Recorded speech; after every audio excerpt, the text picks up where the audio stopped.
오늘 잠언 8장 1절부터 36절 가지고 함께 은혜를 나누겠습니다.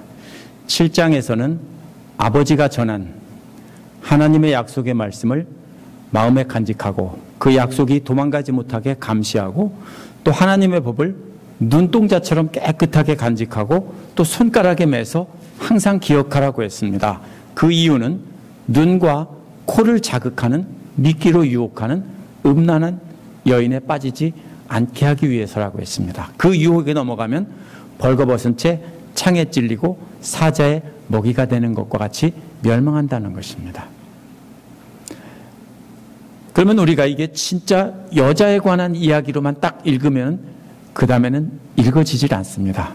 근데 이 여자가 누구냐? 우리가 음란한 우리 자신의 탐욕을 따라가는 그것을 비유적으로 표현한 것으로 볼 수 있습니다. 그러면 그 반대는 누구냐면 음란한 여인의 반대는 8장에서는 지혜로운 여인입니다. 사실 여자가 아니라 하나님의 지혜를 여자로 비유해서 의인화한 겁니다. 그리스어로는 소피아라고 하는데 여자들 이름이 소피아가 많이 있죠. 이게 지혜라는 뜻입니다. 이 음란한 여인은 어둠 속에서 숨어 다니며 기회를 노리다가 거짓말로 속여서 먹잇감을 채가는데 지혜로운 여인은 반대로 내거리에서 자신을 드러내며 직접적으로 권위적인 진리를 말한다고 했습니다. 음란한 여인은 땅의 세속적인 삶을 살지만 지혜로운 여인은 하늘 높이 나는 것처럼 공중을 난다는 뜻이 아니고요. 하늘 높은 곳을 시간과 공간을 초월해서 존재합니다. 그래서 음란한 여인의 말을 듣지 말아야 하지만 지혜라는 여인의 말은 듣고 선택하고 따라가야 한다는 것이 오늘 말씀입니다. 1절부터 11절은 지혜에게 듣고 선택을 하라는 말씀입니다. 1절은 지혜가 부르고 명철이 소리를 높인다는 말이 나옵니다. 또 3절에 보면 외친다는 말이 나오는데 그 사이에 뭐가 나오냐면 지혜가 자리 잡고 있는 장소가 나옵니다. 그래서 1절이 부르고 많은 사람 앞에서 큰 소리로 말한다는 뜻입니다. 1절에 부른다는 소리는 큰 소리로 사람들 앞에 가르치고 연설하고 성경을 큰 소리로 읽어주고 들려주고 이런 것이 바로 지혜가 부른다는 말입니다. 명철이 높인다는 말입니다.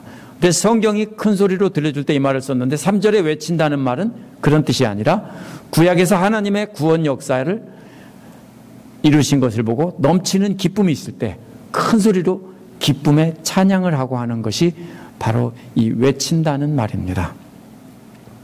자, 그러면 하나님 말씀을 들려주고 또 그 구원 역사를 이룬 것에 대해서 기쁨으로 찬양을 하고 외치면은 그 중간에는 뭐가 있어요? 지혜가 서 있는 곳이 어디냐 하는 겁니다. 어디에서 그렇게 하나님 말씀을 큰 소리로 들려주고 구원 역사를 큰 소리로 기뻐 외치는가 하면 먼저 2절에 보면 길가의 높은 곳이라고 했습니다. 이게 어디입니까? 높은 곳이란 예루살렘 성벽 중에서 성벽이 있으면 그 중에서도 제일 높은 곳이 있습니다. 그곳을 말하는 곳입니다. 또 길가는 뭡니까? 그러면 그것이 바로 어디에 있어요? 사람들이 많이 다니는 길가에 그 성벽이 있습니다. 그러면 제일 높은 꼭대기에 왜 올라갑니까? 멀리 많은 사람이 모여있는 데서 들려주기 위해서 높은 곳에 올라갑니다. 그러면 안 보이면 갑갑하죠. 말만 들리고 사람이 안 보인다고 생각하면 좀 답답하죠. 그러니까 눈으로도 볼 수 있고 소리도 들을 수 있는 곳이 높은 곳입니다. 높은 곳에서 외치면 마이크가 없던 시절에 멀리까지 소리가 갑니다. 옛날 가톨릭 교회, 유럽의 오래된 교회 보면 좁고 높습니다. 그러면 왜 그렇게 졌냐면요. 마이크 없이도 말을 해도 좁고 높기 때문에 소리가 울려서 멀리까지 전달이 됩니다. 강단도 높고 해서. 바로 그런 것처럼 높은 곳에서 큰 소리로 외칩니다. 또 내거리가 뭡니까? 많은 사람들이 다니는 교차로이기도 합니다. 그럼 내거리면 뭡니까? 우리는 세거리라고 하죠. 이리 갈까 저리 갈까 차라리 돌아갈까. 바로 음란한 여인이 유혹하는 길이 갈라져 나가는 길이기도 합니다. 그래서 지혜가 이끄는 길을 따라갈지 아니면 옆에 유혹하는 다른 길로 턴 라이트 할지 턴 레프트 할지 하는 그런 갈림길이기도 합니다. 지혜는 그 유혹의 갈림길에 서서 지혜의 말씀을 들려주고 갈 길을 똑바로 선택해서 갈 수 있도록 그렇게 한다는 뜻입니다. 그래서 지혜는 내 거리에 서 있습니다. 너 어디로 갈래? 내 말 듣고 따라올래? 아무 길도 없다면 그거는 선택의 여지가 없죠. 그냥 무조건 따라가는 거죠. 그것이 믿음이 아닌 거예요. 그렇죠? 아무것도 선택할 게 없다면 그것은 믿음이 아닌 거예요. 마치 아무런 성적인 능력이 없는 남자가 여자를 보고 어떤 성폭행이나 성희롱을 안 했다고 그 사람이 거룩하다고 할 수가 없어요. 그죠? 마치 그런 것과 같습니다. 선택의 길목에 서서 지혜라는 여인은 너 어디로 택할래? 이 길로 가면 사는 길이고 저 길로 가면 망하는 길이야. 이렇게 지금 지혜가 그 사거리에 앉아서 들려주고 있다는 것입니다. 이제 3절에 보면 마을 어귀 성문 곁에 서라고 했습니다. 마을 어귀 성문은 뭐냐면은 물건 팔고 사기도 하고 그러니까 시장도 거기서 열리고요. 재판할 일도 있으면 거기 와서 재판을 받고 많은 사람들이 모이던 장소입니다. 지혜는 사람들이 많이 모인 곳에서 함께 구원 역사를 외치며 함께 기뻐하자고 외친다는 것입니다. 정말로 기쁜 일이 있으면 어디 가서 전해야 될까요? 사람이 많이 모인 곳에 가서 해야 되겠죠. 정말로 기쁜 일, 하나님의 구원의 놀라운 역사가 있다. 그러면 성문 어귀에 있는 곳에 가서 거기 가서 외치면서 함께 기뻐하자고 한다는 것입니다. 또 여러 출입문은 뭡니까? 도시로 들어가는 입구라는 뜻입니다. 출구는 아니고요. 입구입니다. 사람들이 도시로 들어오는데 그 들어오는 모든 출입구에서 지혜는 그 사람들에게 다 구원 역사를 외치며 함께 찬양하자고 그렇게 말한다는 것입니다. 자, 1절에서는 지혜가 부르고 명철이 소리 높인다고 했는데 4절에서는 내가 부르고 내가 소리를 높인다라고 했습니다. 내가 누굽니까? 하나님의 지혜입니다. 이제 지혜라는 여인은 사람들과 사람의 아들들, 즉 모든 사람을 향해서 소리를 높이고 있습니다. 그런데 5절에서는 어수룩한 사람들아 명철을 배워라, 미련한 사람들아 지혜를 배워라 했습니다. 앞에서는 뭐라고 했습니까? 모든 사람들이라고 했는데 이번에는 범위를 확 좁혔습니다. 미련한 사람이 누굽니까? 7장 7절에 나오는 어수룩한 젊은이와 똑같은 말입니다. 이들에게 지혜를 분간하라는 것입니다. 또 미련한 사람이란 7장 7절에서 지혜가 없는 젊은이인데요. 이게 뭐냐면 심장이 없는 젊은이라는 말입니다. 심장이 없어요. 이게 무슨 말이에요? 생각이 없다고 제가 문외라고 그랬죠. 이들에게 심장을 분간하라는 것입니다. 심장이 없기 때문에 심장을 잘 살펴보고 판단하라는 겁니다. 왜 심장이 없다고 그래요? 그 있을 자리에 뭐가 들어앉아 있어요? 엉뚱한 세상 탐욕이 들어와 있기 때문에 없다라고 하는 거예요. 따라서 이제 지혜라는 여인이 가르치는 대상은 모든 사람이 아닙니다. 이제는 7장에서 말한 음란한 여인에게 듣고 있는 어수룩한 지혜 없는 젊은이들에게 말하고 있는 겁니다. 어디에서요? 내 거리에 서서 옆으로 세려고 하는 사람들에게 이미 귀를 막았어요. 그런 사람들에게 지금 말하고 있습니다. 이미 하나님의 지혜와 명철에는 귀를 막은 사람들입니다.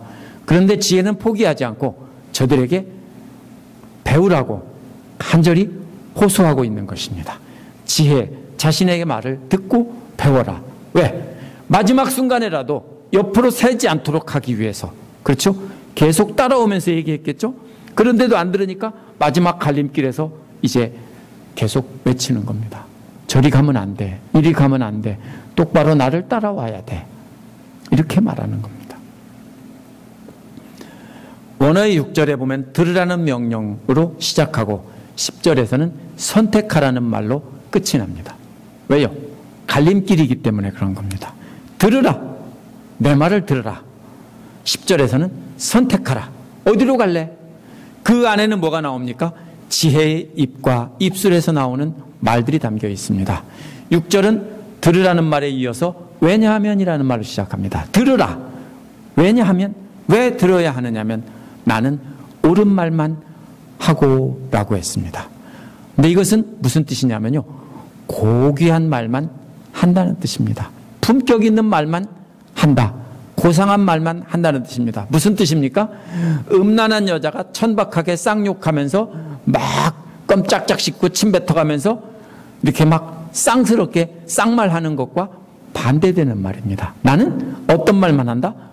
고귀한 말만 한다.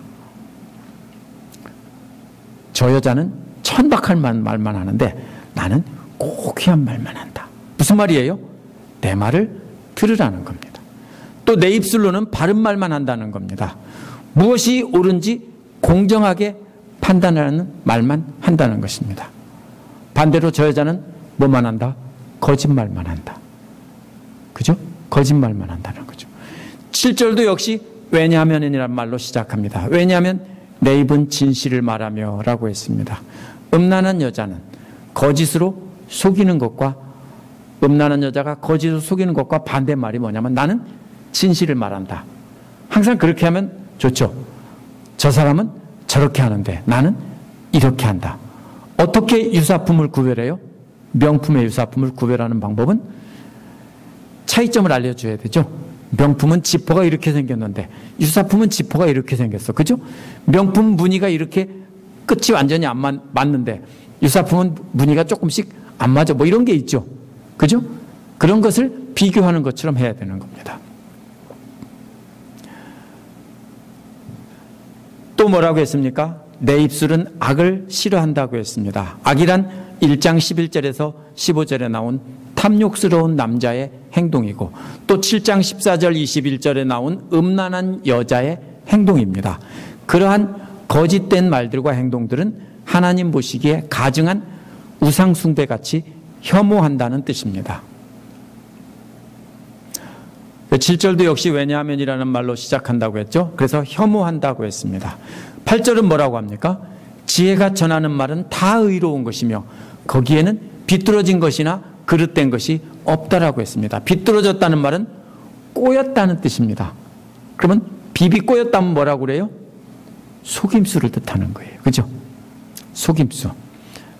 옛날에 보면은 손을 이렇게 꽈가지고 잡으면서 어떤 걸 잡을래? 어떤 게 긴 거냐라고 하는데 사실은 밖으로 나온 두 가닥은 한 가닥이에요. 한 가닥을 U자로 만들고 나머지는 이렇게 걸고 잡고 있는 거예요.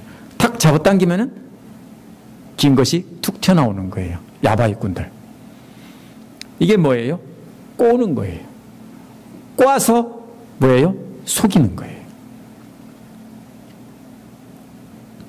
그런데 지혜가 말하는 것은 비뚤어진 것이나 꼬인 것이 없다고요.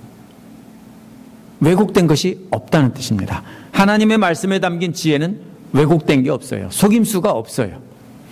9절은 총명 있는 사람은 이 모든 말을 옳게 여긴다고 했는데 옳게 여긴다는 말은 똑바르다는 뜻입니다. 그러면 8절에 구부러지고 뒤틀린 것과는 반대말입니다. 쟤네들은 뒤틀려 있고 구부러져 있는데 나는 똑바르다라는 것입니다. 똑바르면 그냥 보면 그게 그거죠. 속지 않을 수 있는 거죠. 또 지식이 있는 사람은 이 모든 말을 바르게 여긴다고 했습니다. 지식을 찾는 사람은 하나님의 명령의 범위를 벗어나지 않는다는 뜻입니다. 하나님의 명령의 범위가 뭐예요? 이제 지혜가 인도하는 그 길의 범위 안에서만 따라가고 그 길을 벗어나지 않는다는 뜻입니다. 계속해서 갈림길에서 이렇게 비교하면서 말하고 있습니다. 10절은 뭐라고 말합니까? 은을 받기보다는 내 훈계를 받고 라고 했습니다. 훈계가 뭐라고 했습니까? 잘못 행동을 바로잡기 위해서 똑같은 말로 계속하는 겁니다. 너 그렇게 하면 안 돼. 너 그렇게 하면 안 돼. 계속 똑같은 말로 반복하는 겁니다. 언제까지요? 바로 할 때까지. 똑바로 할 때까지 계속하는 겁니다. 또 금을 선택하기보다는 지식을 선택하라고 했습니다. 훈계가 뭐예요? 잘못된 것을 바로잡기 위해 계속 책망하는 것이라면 지식은 뭐예요?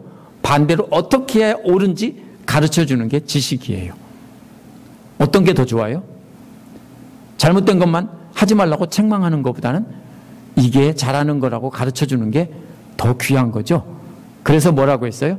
지식은 금이라고 했고 책망에서 훈계하는 것은 은이라고 한 겁니다.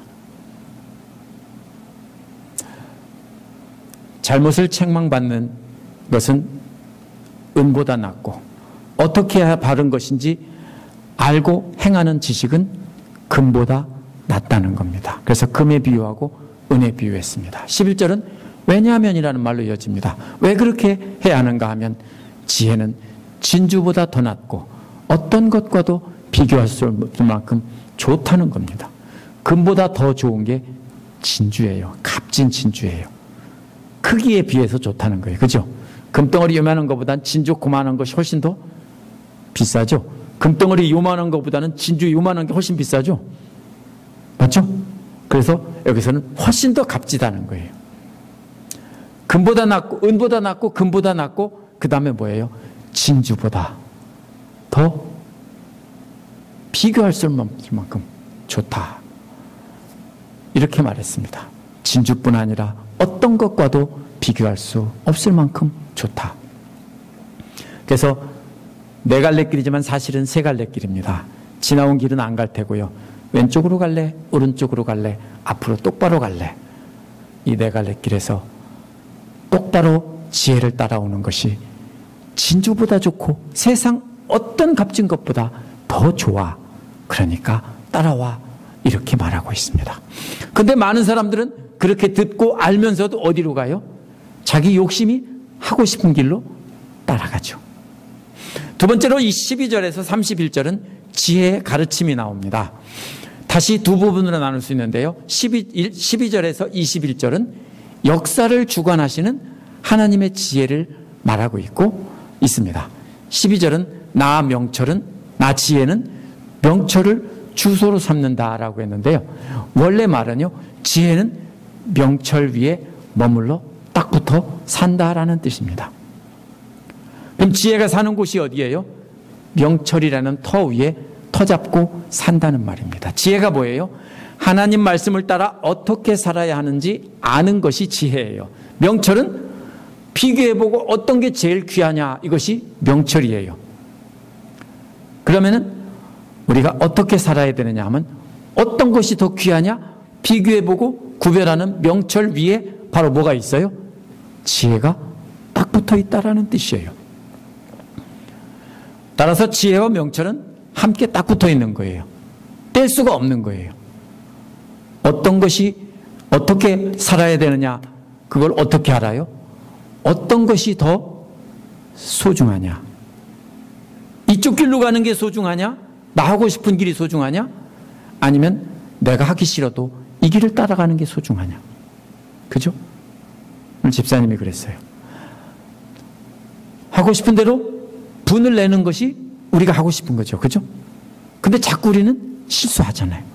근데 원칙은 뭐예요? 똑바로 말씀을 따라가면서 참고 따라가는 것이 힘들지만, 멸시천대 받는 것이 힘들지만 그냥 따라가는 것이 옳은 길이라는 거예요.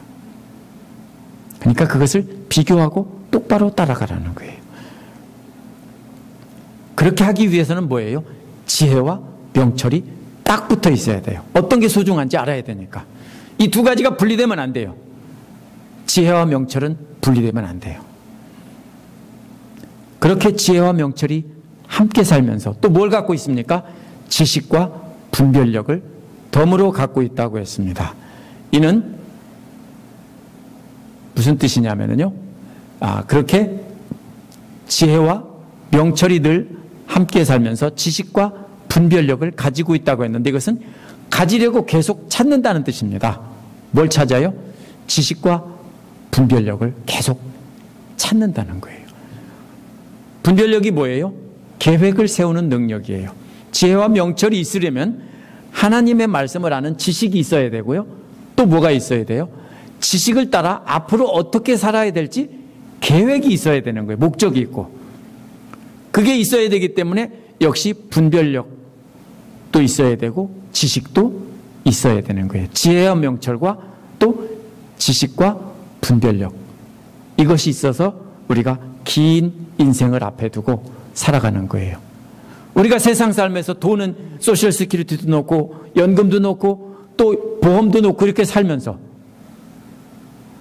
우리가 하나님 앞에 사는 그 삶은 멀리 바라보면서 계획을 세우고 살지 않잖아요. 그러니까 뭘 있어야 돼요?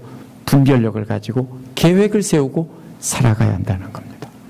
13절은 주님을 경외하는 것이 악을 미워하는 것이다라고 했습니다. 우리가 주님을 어떻게 경외하냐 참 고민이 되죠.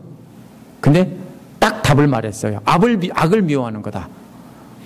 어떻게 주님을 경외할까 고민하는 것보다는 악을 미워하면 그게 바로 주님을 경외하는 일이다라는 뜻입니다. 첫 번째 악은 뭡니까? 교만과 오만입니다. 이게 뭡니까? 하나님의 권위에 복종하기를 거부하고 자기를 높이는 것입니다. 교만이 무슨 뜻이냐면요. 원래 식물이 쭉 자라는 것을 말합니다. 그게 교만입니다. 제가 하와이 꽃을 삽목을 해서 오 집사님께 요만한 걸 드렸는데 많이 컸다라고 하셨어요. 그게 교만이에요. 왜요? 쑥 올라오죠? 그게 교만이에요. 이게 그림 언어예요. 그래서 교만이란 뭐냐?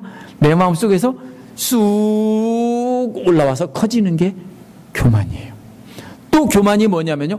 물이 차오르는 게 교만이에요. 카트리나 때 물이 들어오면 어떻게 됩니까? 물이 막 차오르죠. 그게 교만이에요. 어떻게 차올라요? 갑자기 쑥 우리 마음에 훅 하고 올라와요. 식물이 자라면 고개를 드는 것처럼 교만도 역시 자라는 것입니다. 그런데 오만이라는 말은요, 주님의 장엄함을 뜻하는 말입니다. 하나님의 마제스티 이런 말입니다. 이러한 교만과 오만이 합쳐지면 뭡니까? 자기가 쑥 올라오면서 어디까지 올라가요? 하나님의 자리까지 올라가는 것이 교만과 오만입니다. 그러면 어떻게 돼요? 주님과의 관계가 깨지는 것입니다. 많은 사람이 예수를 믿는다면서 그렇게 넘어지고 실수를 해요. 훌륭한 신자라는 사람들이 교만과 오만 때문에 넘어지고 실수를 합니다. 어디서? 갈림길에 서 있어서 지혜가 없고 지식이 없어서 교만과 오만으로 음녀가 인도하는 길로 새기 때문에 그렇게 되는 겁니다. 그러면서 지혜가 또 한 가지 추가하고 있는 것은 거짓된 입입니다. 이는 하나님의 도덕적, 윤리적인 질서를 뒤집어 엎는 것입니다. 하나님의 법이 뭐예요? 간음은 죄다라고 했는데 요즘 사람들은 간음은 죄가 아니야. 뭐야? 우리 인간의 자유고 쾌락과 행복을 추구할 수 있는 권리가 인간에게는 있어. 요즘 사람들은 이렇게 가르쳐요. 동성애 죄가 아니야. 왜? 우리도 행복을 추구할 수 있는 권리가 있어. 뭐가 행복인데? 우리가 하고 싶은 거, 좋은 거 하는 것이 행복이야. 이게 뭐예요? 하나님의 질서를 뒤집어 엎어서 거짓된 가르침을 가르치는 거예요.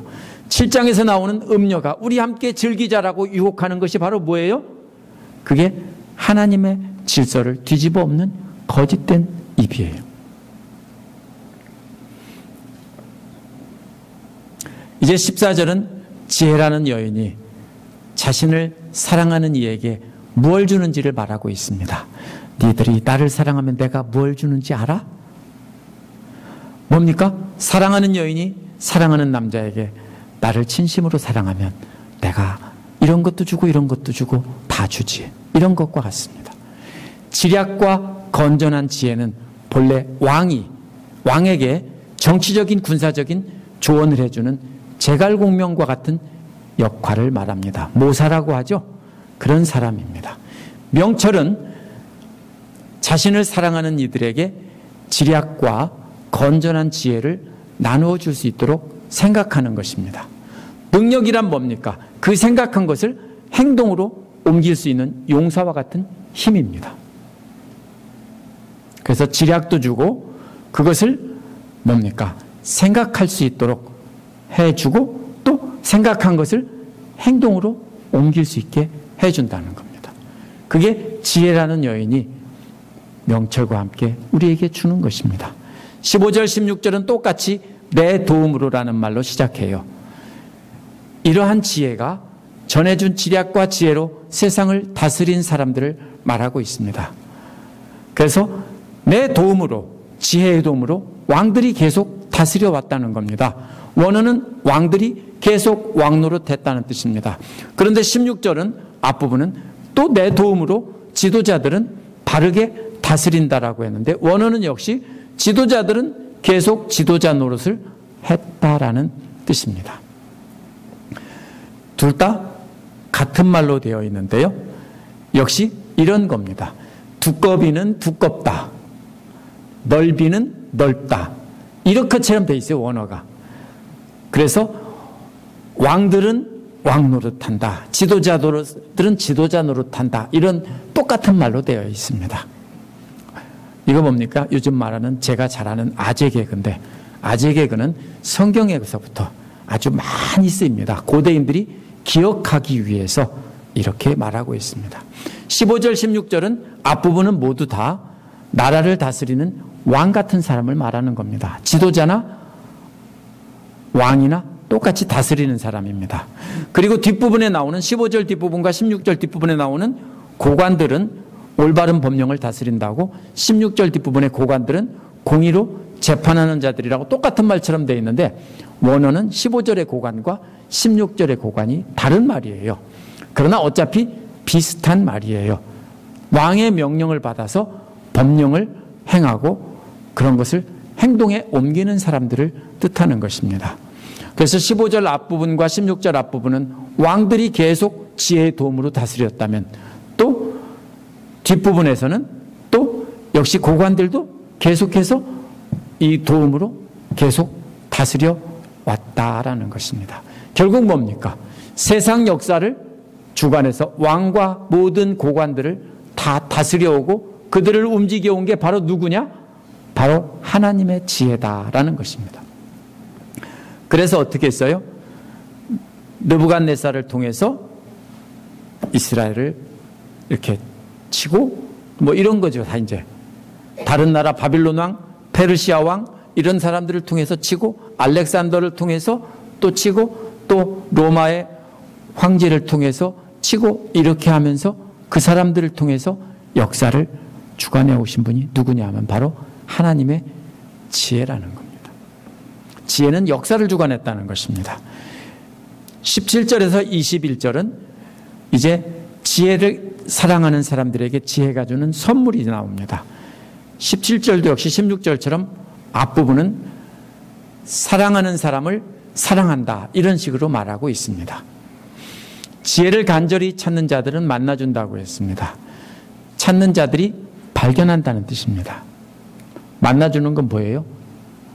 찾는 자들이 막 찾다가 여기 있네 하는데 사실은 찾은 줄 알지만 사실은 하나님의 지혜가 그 앞에 나타나 준 거예요.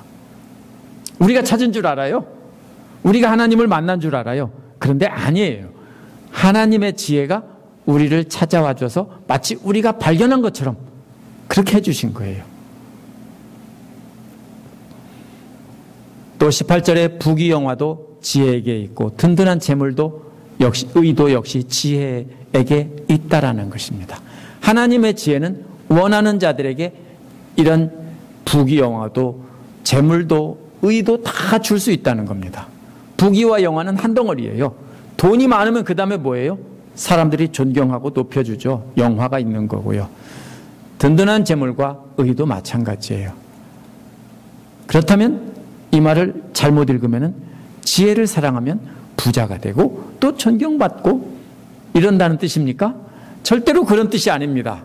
19절은 내가 맺어주는 열매는 금이나 순금보다 더 좋다라고 했기 때문입니다.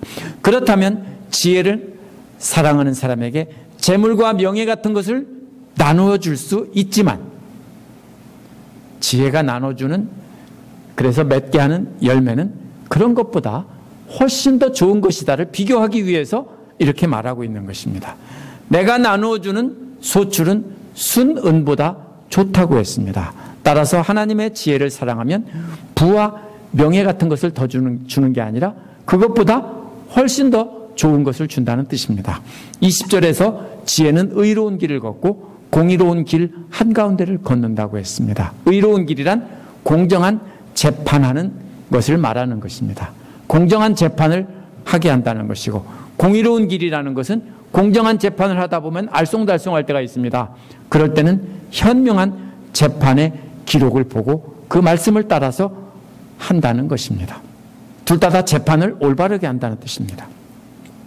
커다랗게 재판을 공정하게 한다는 것이고, 그 다음에는 좁은 의미에서 아주 세세한 재판을, 판단을 올바르게 한다는 뜻입니다.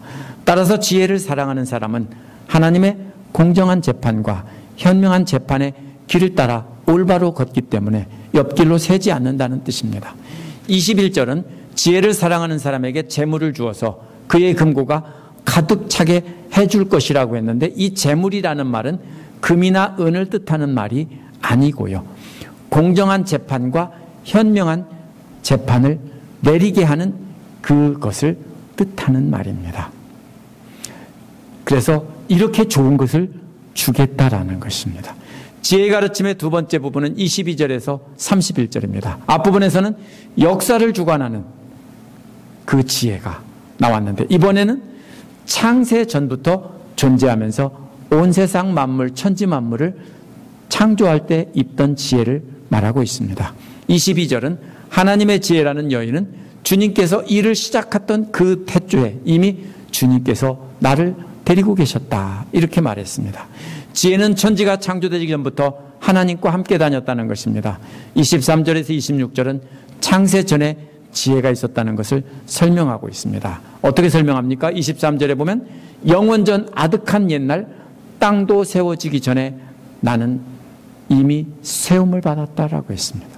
24절은 물이 가득한 샘은 바다에 생기기도 전에 물을 머금고 있던 곳을 말합니다. 뭡니까? 깊은 샘이 터진다라고 되어 있죠. 구약에 보면은 바닷물이 가득 담겨있는 샘이 있다라고 생각을 하는데, 그것이 터지기도 전에, 즉 바닷물이 생겨나기도 전에 이미 태어났다라는 것입니다. 또 25절은 산의 기초가 생기기 전에, 이게 다 순서예요. 바닷물이 터지면은 몽땅 다 잠겨 있다가 노아의 홍수 때를 생각하면 되겠죠. 또 창세기에 생각하면 돼요. 처음에는 구별이 없었어요, 물이. 그죠? 그랬다가 물이 구별이 되면서 물이 나뉘어지죠. 그러면 제일 먼저 뭐가 드러납니까? 산이 먼저 생기는 겁니다. 그리고 높은 언덕이 먼저 생겨나는 겁니다. 그게 그 소리입니다. 그래서 산의 기초가 생기기 전에, 언덕이 생기기 전에 이미 생겨났다. 물이 빠지는 중입니다. 이미 물이 낮은 곳에 모이면서 먼저 드러나는 곳이 산과 언덕입니다. 26절은 땅도 들도 만들지 않고 세상의 흙덩이도 만들지 않았을 때, 이것은 뭐냐면 물이 다 빠져서 이제 평평한 평지가 드러나고 그 평지에 흙이 생겨나는 과정을 말하는 것입니다. 그때, 그 전에 사람들이 정착할 수 있는 그 들판과 흙이 생겨날, 그 이전부터 지혜가 있었다라는 것입니다. 천지창조와 노아의 홍수에서 그 모습이, 특히 천지창조의 그 모습이 여기서 순서대로 이렇게 말하고 있는 겁니다. 그 다음에 27에서 31절은 인간들이 살아가는 배경인 우주, 그러니까 뭡니까? 우리가 보는 이 대기권의 하늘이 아니라 그 너머에 별이 있는 그 하늘들을 만드시는 모습입니다. 27절에서 하늘을 제자리에 두셨다라고 했는데, 그 높은 저 하늘이 분명하게 드러났다라는 뜻입니다. 깊은 바다 둘레에 경계선을 그으실 때라는 것은 수평선을 쫙 그으셨다는 겁니다. 하늘을 두시고 수평선과 이렇게 구별이 되게 하셨다는 겁니다. 28절은 그 아래 하늘인 구름이 떠다니는 낮은 하늘을 만드시는 모습이 나옵니다. 29절은 깊은 샘물이 터져 나오게 하신 모습이고, 그 물이 바다를 이루어 바다와 육지의 경계를 만드셨다는 겁니다. 물이 하나님의 명령에 따라 바다에만 또 머물게 했고, 그래서 땅의 기초를 드러나게 해서 땅의 기초를 세웠다라는 것입니다. 그때도 지혜는 언제나 하나님과 함께 있었다라는 것입니다. 30절에서 31절은 천지 만물을 창조하실 때 지혜가 하나님의 말씀을 따라 모든 것을 만들었다는 뜻입니다. 이게 무슨 뜻입니까? 이제 땅과 바다가 분리되고 산과 들판이 다 드러나자 그 다음에 뭐를 합니까? 땅 위에 있는 모든 만물들을 창조하는 이야기가 나오죠. 바로 그 얘기입니다. 그래서 그 모든 것들을 다 누가 만들었다? 하나님의 말씀에 따라 창조의 명공이 되었다라고 했죠. 명공이 뭡니까? 최고의 기술자라는 뜻입니다. 명요리사, 명공 이런 말입니다. 최고의 기술자가 돼서 그것을 만들었다는 겁니다. 날마다 그분을 즐겁게 해드리고 또 그분 안에서 기뻐했단 말이 무슨 말입니까? 첫째 날 창조하고 하나님께서 뭐랍니까? 보시기에 좋았더라 하고 하나님이 기뻐하셨다겠죠? 그러면 하나님과 함께 이 하나님의 지혜가 기뻐했다는 겁니다. 그 앞에서. 창세기에 보면 첫째 날부터 여섯째 날까지 창조하시고 좋았더라 기뻐하셨는데 그 모든 것이 바로 지혜가 한 일이고 그것을 하나님도 좋아하셨고 그 지혜도 함께 기뻐했다라는 것입니다. 31절은 그분이 지으신 땅을 즐거워했다고 했는데 땅 위에 있는 모든 생물들을 보고 즐거워했다고 한 것입니다. 또 그분이 지으신 사람들을 내 기쁨으로 삼았다고 했습니다. 그러니까 모든 창조한 생물을 보고 즐거워하고 또 지으신 사람들을 보고 내 기쁨으로 삼았습니다. 이게 뭡니까? 이제 창조의 모든 동물들을 창조하시고 마지막에 인간을 창조하신 이야기를 하고 있는 것입니다. 그래서 창세기에 창조 순서에 따라 기록하면서 그 모든 순서에서 누가 한 줄 아냐? 바로 내가 하나님의 명에 따라서 하나님과 함께 그 모든 것을 내가 할 때 함께 있었다라는 것입니다. 세 번째로 32절에서 36절은 지혜의 초청과 경고가 나옵니다. 그러므로 내 아들아 라는 말로 시작합니다. 내 아들들합니다. 이제 중요한 가르침을 다시 줄 테니까 귀 털고 잘 들어라 이런 말입니다. 순종의 시작은 어디에서입니까? 말을 듣는 것에서부터 시작합니다. 그 다음에는 뭐가 나옵니까? 내 길을 따르는 사람에게 복이 있다라고 했습니다. 이 길은 누구의 길입니까? 아버지의 길이 아니고 아버지가 가르쳐준 하나님의 지혜의 길입니다. 33절에서는 내 훈계를 듣고 지혜를 얻고 그것을 무시하지 말라고 했습니다. 훈계가 바르게 행할 수 있도록 계속 반복해서 귀가 따갑도록 잔소리하며 훈련시키는 게 훈계라고 했습니다. 영어로 디서플린이라는 말입니다.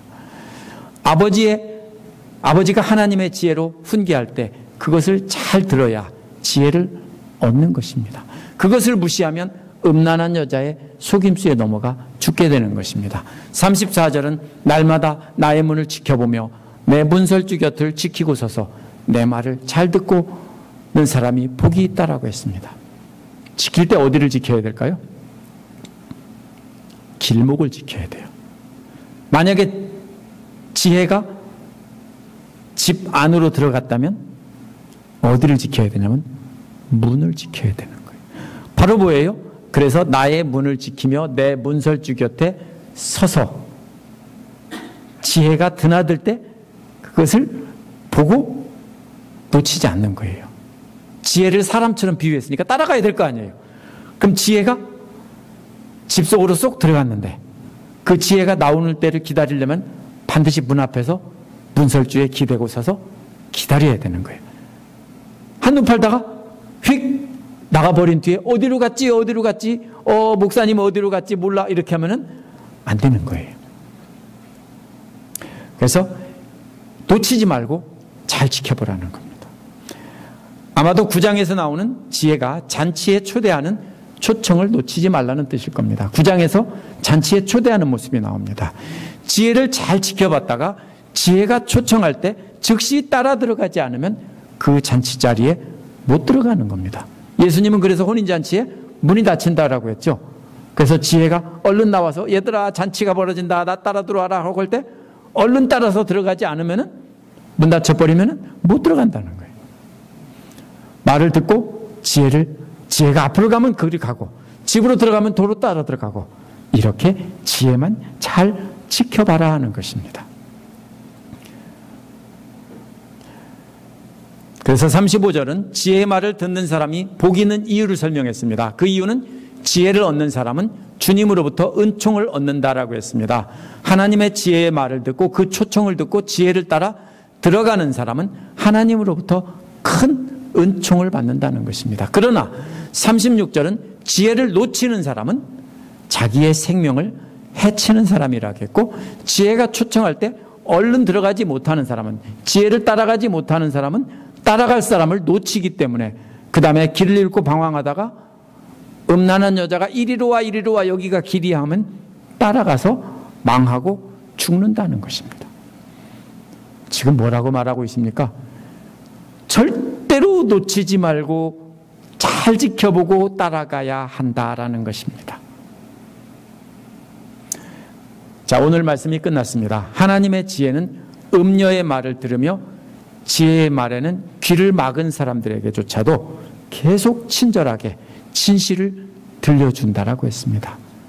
아직은 넘어가지 않았기 때문에. 세상 사람들은 하나님의 지혜가 아닌 속이는 말이 옳다고 가르쳐서 음녀의 창에 찔리고 음녀의 먹이가 되게 합니다. 그러나 하나님의 지혜를, 그러니까 하나님의 지혜와 훈계를 받으라는 겁니다. 그것이 금보다 은보다 낫고 값진 준주보다 더 귀하다라고 했습니다. 어떻게 지혜를 따라 값진 보물을 얻는다고 했습니까? 여호와를 경외해야 됩니다. 어떻게 경외합니까? 악을 미워하는 것인데 하나님을 대적하는 교만을 미워하고 자신을 하나님보다 높이는 것을 버리는 겁니다. 그것이 자기를 높이면 멸망의 길입니다. 식물이 자라는 거라겠죠. 물이 차오르는 거라겠죠. 또 하나님께서 죄라고 한 것을 죄가 아니라고 하는 거짓된 입을 미워하고, 그것이 바로 여호와를 경외하는 길입니다. 그 지혜를 따라 공정한 판단과 현명한 판단을 하면서 따라가는 것이 복입니다. 그 하나님의 지혜가 어떻게 했다고 했습니까? 역사를 주관했고 천지 만물을 창조할 때조차까지 있었다는 겁니다. 순서가 거꾸로 되어 있습니다. 세상 역사를 주관하시고 또 뭡니까? 온 세상을 창조하시고 지금도 우리를 주관하고 있는 것이 바로 뭐냐면 하나님의 지혜입니다. 그러면 그것을 따르는 길이 하나님을 기쁘게 해드리는 길이고 멸망하지 않는 길이라는 겁니다. 우리는 특별히 지혜가 드나드는 입구를 잘 지켜보고 지혜를 놓치지 않도록 지혜를 끝까지 잘 따라가야 합니다. 이 말이 무슨 말입니까? 하나님께서 말씀을 통해 우리에게 하시는 말씀, 어떻게 하라고 하는지 잘 지켜보고 그것을 잘 따라가면, 항상 그것만 보고 따라가면 우리는 멸망에 빠지지 않을 수 있고 하나님의 큰 은총을 받는 자가 될 수 있다는 것입니다. 우리 함께 말씀을 기억하면서 함께 기도하시겠습니다.